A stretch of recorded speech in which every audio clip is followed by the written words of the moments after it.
How goes it, everybody? Welcome back to Patterson Properties, another episode. Today's subject, I'll be talking about basically why it's still great for people to get into the real estate business today. So let's get to it. When it comes down, because I'm basically going to talk about an article that I read yesterday, and it was very interesting. Because when it comes down to it, the article stated, and I quote, real estate has created more millionaires than the law will allow. According to billionaire Andrew Carnegie, 90% of millionaires got their wealth by investing in real estate. Now, let's be realistic. A lot of people made their money without real estate, stocks, bonds, annuities, franchises, small businesses. A lot of people, big businesses, a lot of people have made money outside of real estate, but real estate has actually helped create more millionaires than the law will allow, like I said earlier. Now, this is one of the reasons why I got into the real estate business, but my version of being rich is basically living like I'm living now, creating more economic opportunities for myself and definitely for others. And for those you don't know, I'm a wholesaler and I'm a real estate investor all at the same time, trying to get into the tax lien business and eventually looking to get into the multi-family units as well. So I'm all in and I'm all excited about it no matter what the case may be. Also, not having to get up, and have a job is the biggest factor for me as well. And I know it definitely is a big factor for everyone else. This is my version of being rich. Everyone else's version is different. And hey, that's okay. We all have different lives, right? But in the article that I read, one of the most successful real estate investors, Barbara Corcoran, founder of the Corcoran Group, and who is obviously most people know her from. That's when I first saw her being a judge on the Shark Tank show, which I actually like. And she stated that, buying real estate made her rich mostly through necessity. I was like, I can understand that, and not by design, because a lot of times you end up buying a place and you're like, hey, your mindset is, I'm a homeowner now, this is great, but a lot of times your mindset isn't, hey, I can turn this into something that can become a cash cow. She ended up scraping together all of what little money that she had to purchase a small studio apartment in New York City because she needed a place to live. It was out of necessity. Fortunately, a few years later, and I know people have heard this story a bunch of times, studio doubled in value, giving her enough money to place 50% down on a one-bedroom apartment. Then she went to a two-bedroom, then three-bedroom, then eventually she ended up with a 10-room penthouse in New York City. It's all about levels. Nobody starts off at the top, unless they got, obviously rich parents to help them out. But most working people don't start off at the top, And then the beautiful thing is that's the one thing people don't have, because she had patience. She had a lot of patience because, we live in such an instant gratification society nowadays. Obtaining wealth and maintaining wealth takes time. No one's born rich for the most part. As I like to call it, playing the long game. Barbara Corcoran stated that buying that tiniest studio apartment was the most important decision that she ever made because it got her into the game, and now she has surpassed the Forbes list. Okay, and you and me are one decision away, one action away from changing our lives. You have to please keep that in consideration, because the beautiful thing is, if you look at Barbara Corcoran's life, now she's not really just a real estate person. She is a venture capitalist, not just an entrepreneur. She's a venture capitalist. She buys people's companies, help them succeed, and makes money off of it doing it at the same time. It's a great trade. I think that's the main reason why Shark Tank is such a popular show, because of one of those reasons. It's like, hey, these people who worked hard to become rich are helping other people achieve their dreams, and that's what it's all about. You get to a certain level, then what's the next step? I always talk about Damon Dash. Everybody knew him back when I was growing up as being the CEO of a record label. Now he owns multiple corporations. He's in oil. He's in fashion. He's got various other corporations. Alcohol. Just you name it. He was probably in the marijuana business doing him. So this is the man that stepped out of the box. He started off doing music, being a manager, and then a CEO. Will start off as a CEO of a company and then worked his way up, and he doesn't even have anything to do with that one particular industry anymore because he does so many different things. All about levels in life. So just remember that. Always remember that. But the article mentioned another thing that some people do not want to take into consideration when it comes to real estate is a long game. Meaning that you have to be willing to be in it for the long haul, not the quick return. Even when people are flipping properties, if that is going to be your main way of making money, then you're going to have to do numerous amounts of flips to be sustainable and living in life and your business. And I've been around a bunch of flippers, and most of them started off just doing a lot of flips, but they know that it was a little too much and they needed something a little bit more sustainable if they were going to be able to quit their job. So they got rental properties, and some even ended up buying like a franchise or something to that effect, but they ended up getting more rental properties, and then they still did flips, so they just have to do as many. They still get the good profits, but because they weren't doing as many, and because of the money they were getting from the flips, they were actually able to grow their real estate portfolio. It's all about levels, but just where you're going to start. That's why the article stated, and I definitely agree with, investing in rental properties is the best way to obtain year-round income. Obviously, one has to understand the responsibilities and legal fees and unexpected costs associated with being a landlord, meaning just like in life, anything can occur, and one has to be ready to replace something or fix something associated with your properties, because happens all the time. Just like in life, you got to be able to have a little bit of a savings fund in case something happens, so keep your rainy day funds growing, because you never know what can happen. Grant Cardone, who is a real estate mogul, most people know him especially if you watch his stuff on YouTube or wherever. He stated that he only buys certain types of properties, mainly multifamilies, in the best locations as possible. I'm a big fan of multifamilies. I can't wait to get into that part of real estate myself. He said, and I have to agree with him, you want to focus on the areas that provide consistent cash flow, and I agree with that, but it depends on your situation, who you are, how you're starting off, and all that good stuff. Mr. Cardone stated, and I quote, he doesn't invest in low-income areas or single-family homes. Now, I'm not a big fan of single-family homes. Low-income areas, it just depends on the area. That's my mindset. But he stated that even those, and this is what I agree with him, are way better to invest your money in instead of just letting your money lose value by just sitting in your bank account. And I tend to agree, because that is in everyone's best interest to have assets, whether it's real estate, stocks, bonds, etc. Your money loses value when it sits in a bank account. You don't believe me? Leave $100 to $200 or $50 in your bank account untouched and see what it's looking like after a year. See how much it's actually grown in value. You buy a stock or bond, you buy real estate, and then look at the difference. And then the thing is, if you have real estate, you can pull way more money from that to buy more assets than you can from that $100 that might turn into $103 to $5 to $10, after a year's time, just depending on your institution. So something to look into.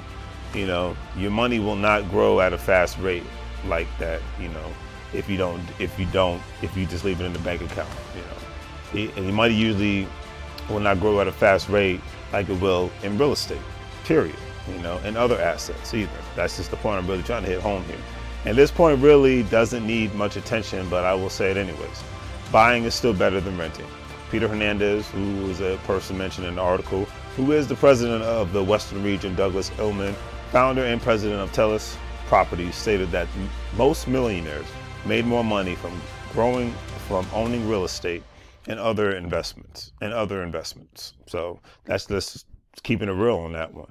Most people know that real estate consistently increases in value over time and outperforms other investments. As long as the buying in the real estate areas are right, you're gonna have increases occur. Now, most people know that in real estate, you have to be consistent, and it will increase in value over time and outperform other investments, Plus, as the article stated, it is as vulnerable as short-term fluctuations as the stock market.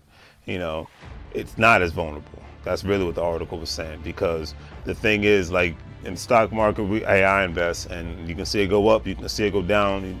People speculate on all the time. You don't know which way it's going to go. But if you're a renter, and unless the value of your area is just gone completely to crap, like a freaking hurricane hit your property, I just don't see the rents going down in your area if you're renting in a specific area or if you're flipping in a specific area. But obviously, you got to do your own research when it comes to buying anything in life, of value in life. So let's just be realistic about it. You get more of a tangible and an unusable asset, whether you're renting out an apartment or a commercial building for income or buying a home. And there can be even tax benefits for investment properties. If you have the capital, it's always the right time to buy real estate, as the article stated. Because even during the recession, people who had money, whether they were in the United States or outside of the foreign investors, and this is definitely something to pay attention to, they were able to buy properties for cents on the dollar. Whether it was in New York City, Los Angeles, Detroit, Chicago, Dallas, Houston, Atlanta, Miami, wherever. When it comes to real estate investing, you can get 6-figure tax breaks. In certain situations, one doesn't have to pay taxes on your gains from investment properties. Obviously though, I'm not a tax professional. You want to consult a tax professional or financial professional before pursuing real estate investment business, period. One can get $250,000 tax breaks as an individual, and as a married couple, $500,000. The article stated. Like I said, do your homework, talk to a tax consultant, financial professional, etc. Some of the wealthiest people collect property the way that they used to collect cars, because when you compare the two, the real estate appreciates and cars depreciate.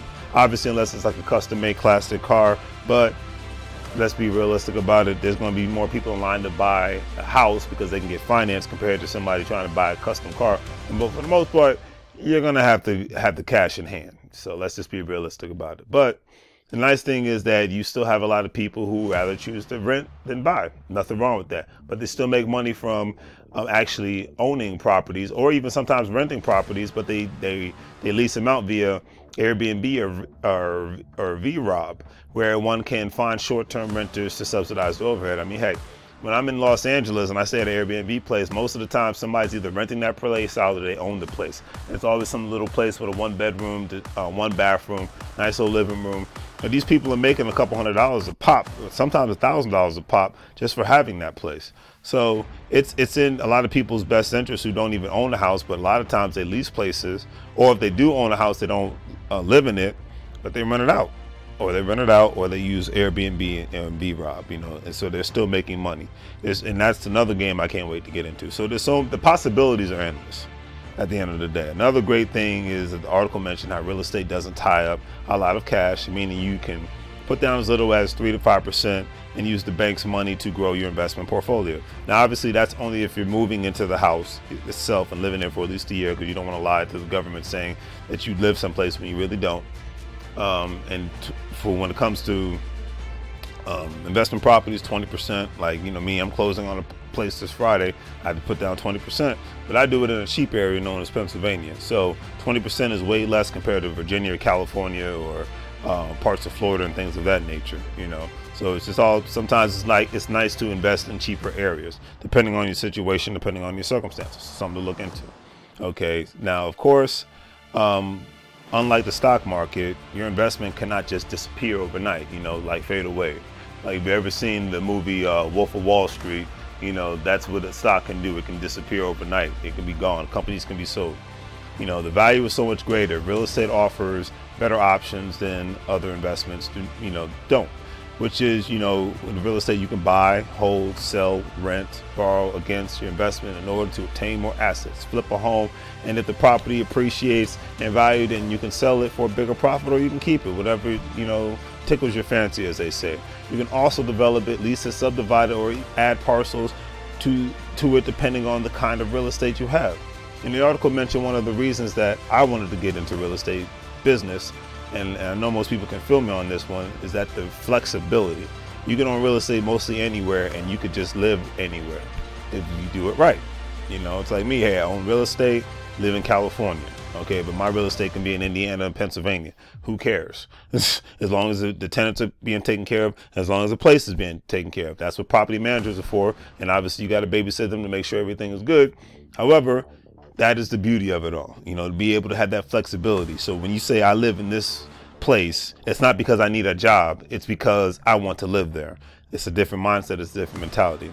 A lot of people only live in the area, and I've seen this growing up in the DMV area, and most people can feel me on this, because that is the only part of the United States or the part of the world that they can actually get a job in. Not because they love specifically living in that area. It's because they can get a job there. I'm not knocking people having jobs. I'm just saying there's something wrong with that cycle. If you don't like living in a place, but you can only live there, therefore you got to pay to always go on vacation to get away from a place you don't like living in and to go work a job just so you can afford to live in a place that that's overpriced, that you don't like living in. This doesn't make sense to me, but I'll leave it at that.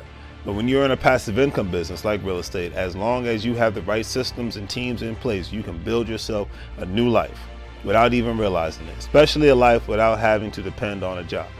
Remember, a job stands for just over broke if you do not know how to leverage your money in a way to make it grow. Period. So you do not need that job anymore. That's when you have the freedom. So if you get leverage money to that point, and then you can see what's next in your life. This is just a thought. Also, remember that people will always need a place to live, so opportunities associated with the real estate business are growing every single day. The article stated, and I tend to agree with this, is that the market for multifamily apartments in particular is growing. As apartments become more attractive, people are less likely to buy houses.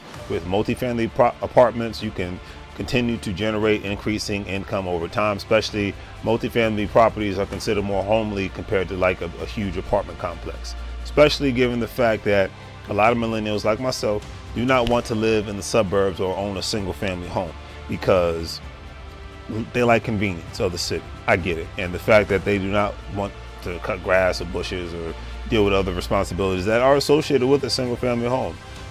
I get it. So it makes sense. I remember a tenant of one of my business partners stated that he likes the fact that when a problem occurs, he can call someone to fix it and it doesn't have to come out of his pocket. Nothing but respect when it comes to that. Robert Martinez, founder and CEO of Rockstar Capital, a real estate investment firm, stated, and I quote, that once a multifamily property stabilizes, you can collect returns for your investors until you decide to sell. There's also demand year-round wherever you go.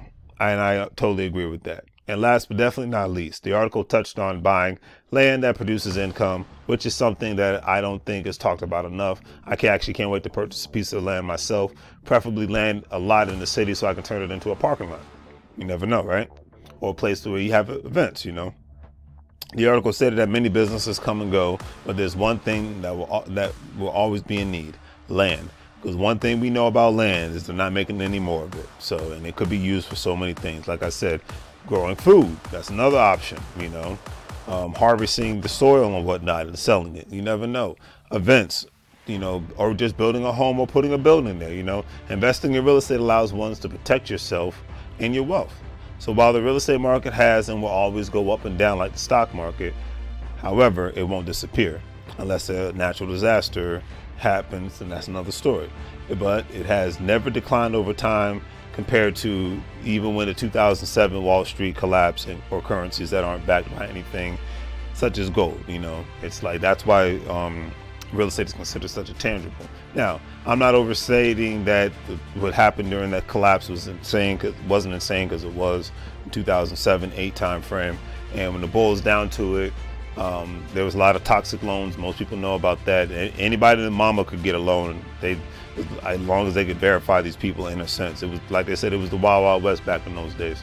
Nowadays, the most investors that you're seeing are people who have decent credit. They got collateral, meaning money in the bank or any other assets that the banks are not going to take a risk on anymore because they know that just won't work out for anyone's situation if they just allow anyone to get a home loan like that. So I totally get it and I totally respect it, And over time, you will always get value from real estate that produces income. Like a coffee farm, for example, even better if you choose property with inherent value such as a location in Times Square, downtown DC, downtown LA, mostly any downtown even downtown Detroit nowadays. Any downtown major city, close to a downtown, your value of real estate will go up. So this was a long video, but I'm glad you guys hung in there with me. And all I can say is, if you're thinking about getting into the business, start today. Start reading books. YouTube is your best friend. That's I call it my daily university. Get all the information you can. Go to the seminars. Hook up with people that have done it. Hook up with people who are like-minded. Do not be distracted by what's out there. Like I said, there's nothing wrong with you being a football fan, but football doesn't pay the bills unless you're in the football business. So I look at it like that. But hopefully you guys enjoyed this video. Please like, please share, please subscribe, and take action. No more waiting. 2020 is here. It's time for everybody to start taking action. So hopefully you guys liked the video. You guys take care.